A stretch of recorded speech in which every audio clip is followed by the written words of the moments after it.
Olá pessoal, aqui é o André Faria, sou diretor de tecnologia da Bluesoft. Eu quero te convidar a conhecer o Acelerato para você poder organizar melhor o seu backlog e acompanhar a evolução do seu projeto num Kanban virtual. Entre agora mesmo em acelerato.com e crie sua conta. Aproveite o papo reto.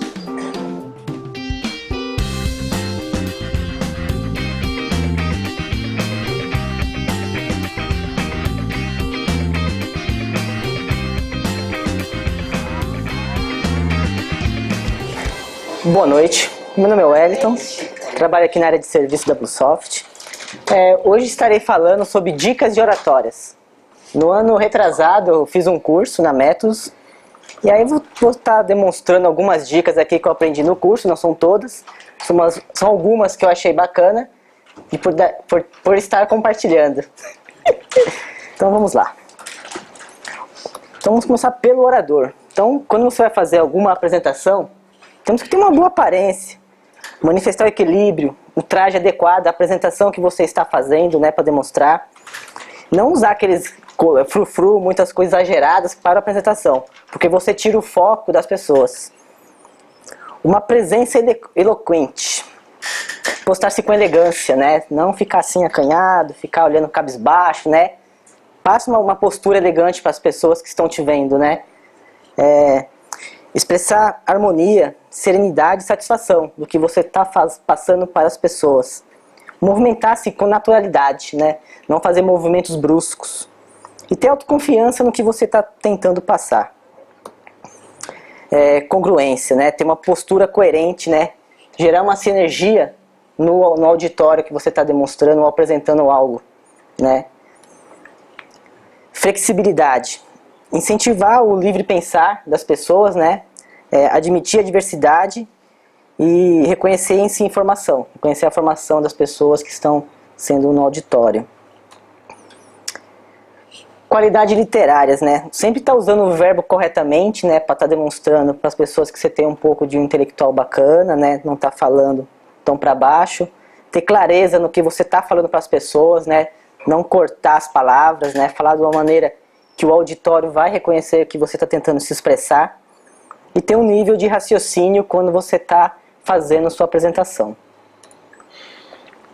Postura, né? Sempre quando você estiver de pé, nunca você ficar com... Muitas vezes eles demonstram lá no curso é o seguinte: quando nós estamos assim, com a perna para frente, que a gente está com medo, estamos com receio. Então nós queremos se apoiar em algo. Ou com a mão no bolso. Estamos também passando expressão de medo para as pessoas. Então sempre quando ou você está com um objeto na mão, também você expressa medo ou algo do gênero, né? Então eles pedem quando você estiver fazendo uma apresentação, você esteja com os dois pés assim, dessa maneira. Nem com as mãos para trás, nem para frente, nem nos bolsos. Então são algumas dicas bacanas. Porque muitas vezes você passa algum receio, começa a falar né, lá. Então com isso você vai perdendo esse medo para passar de uma forma legal. Movimentos. Nunca movimente assim, toda hora. Porque você tira o foco das pessoas. Então você nunca faça isso. Então quando você estiver fazendo uma apresentação, faça movimentos triangulares. Você vá para frente, volta. Faça esses movimentos. Porque senão você deixa para trás, vai para lá, volta. Vai e volta. Então, faça esses movimentos triangulares.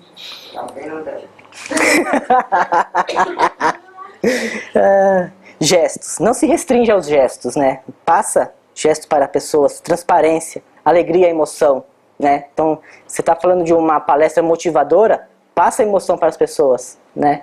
Isso fica muito bacana.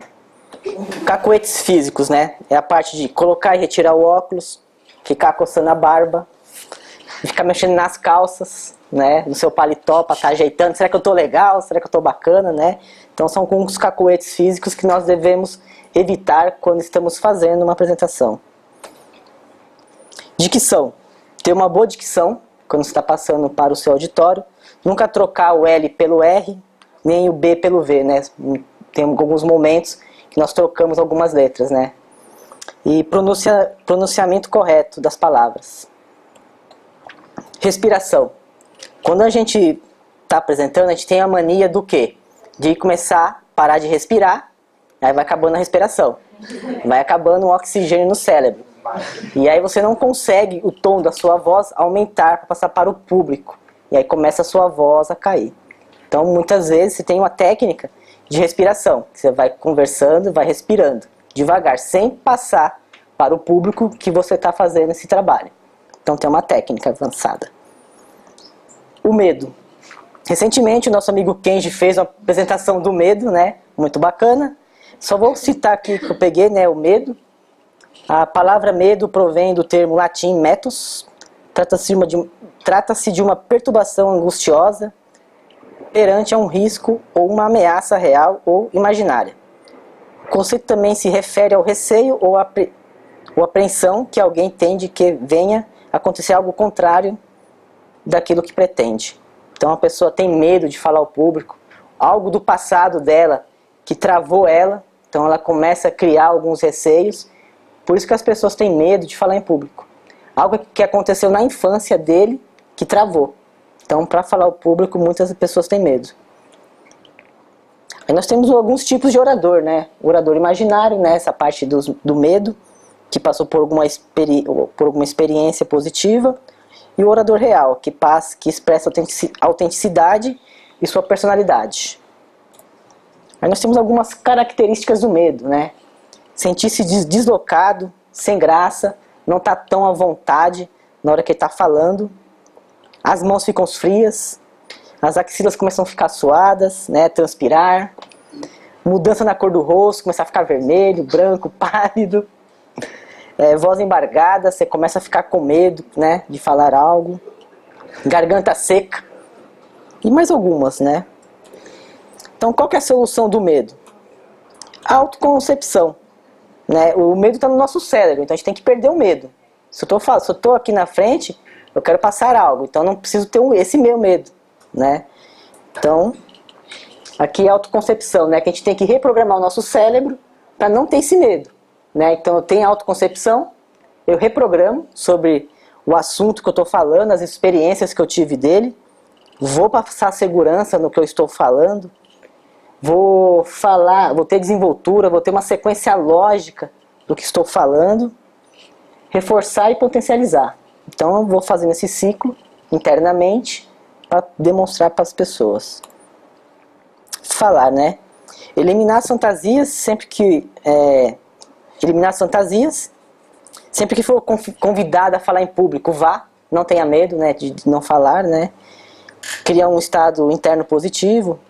Provoque também oportunidades quando alguém estiver no auditório, para o pessoal falar também. Isso é muito bacana. Ou diante de um grupo também na hora de se expor. Legal. E quando estou fazendo uma apresentação, que é um tema empolgante, e o pessoal começa a fazer perguntas, né? O que nós devemos fazer nesse exato momento?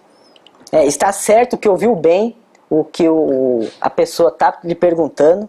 Se forem várias pessoas, identificar essas várias perguntas que foram feitas, auxiliar a forma de perguntas, auxiliar a fórmula, a pergunta corretamente, esclarecer os termos, dividindo as perguntas em partes, escolher o melhor ângulo para responder para as pessoas, né? Se é uma pessoa mais que está auditório no fundo, tentar chegar um pouco mais próximo, para a pessoa também poder estar recebendo aquela resposta daquele questionamento. E evitar uma resposta que desfoque a oposição, né? Perguntou uma coisa e você responde outra, né? Então, se você não saiba, falar que você vai buscar algo futuro e depois vai responder ele. Discussão, né? As discussões. Discurso, desculpa. Quando a gente vai fazer uma apresentação de discursos, quando, onde, por quê, né? Então a gente tem que saber para quem a gente está falando, por quê e onde. Ter clareza, a natureza do assunto. Então eu tenho que ter o assunto, quanto tempo que eu vou levar para falar desse assunto. A estratégia do expositor ao abordar o tema, né? Priorizando o racional e emocional. A qualidade. Qualidade, o vocabulário. Muitas vezes quando vamos fazer uma apresentação, vamos descobrir quem é nosso público. Eu vou falar, se eu for falar sobre um público um pouco mais, que não tem uma educação tão elevada, eu vou ter que ter alguns termos não tão técnicos, não tão elevados. Eu tenho que alinhar o mesmo nível do meu auditório. E nas figuras que eu vou demonstrar para as pessoas, fazer parte do assunto que eu estou demonstrando. O auditório. Quem é meu auditório? Antes de qualquer coisa, né, quando eu vou fazer uma apresentação fora ou para uma empresa, saber quem é esse meu auditório, quem são as pessoas que vão estar lá presentes. Levantar informações gerais. Pode ser que eu vou fazer uma apresentação e posso levantar alguns tópicos referentes para trazer esse auditório comigo. E o grau de receptividade. Se está amistoso, resistente, indiferente. Não tem alguns casos que a gente vai em alguma palestra, já conhecemos o assunto, a gente já vai com aquele ar, será que o cara sabe? Vou fazer aquela perguntinha para ver se ele vai realmente responder. Aí você já vai com esse ar, né? Então, o que motivou o auditório a fazer estar presente na sua apresentação, né? Uma presença espontânea, ou só é forçada, aí o cara fica lá dormindo e assim por diante. A atitude do auditório, né? Se está amistoso, resistente, indiferente, indisposto, né? Então isso tudo vai fazer a sua apresentação ser boa ou não. E não tenha medo. Mete as caras e vai e apresente. Não tenha medo mesmo. As referências e obrigado.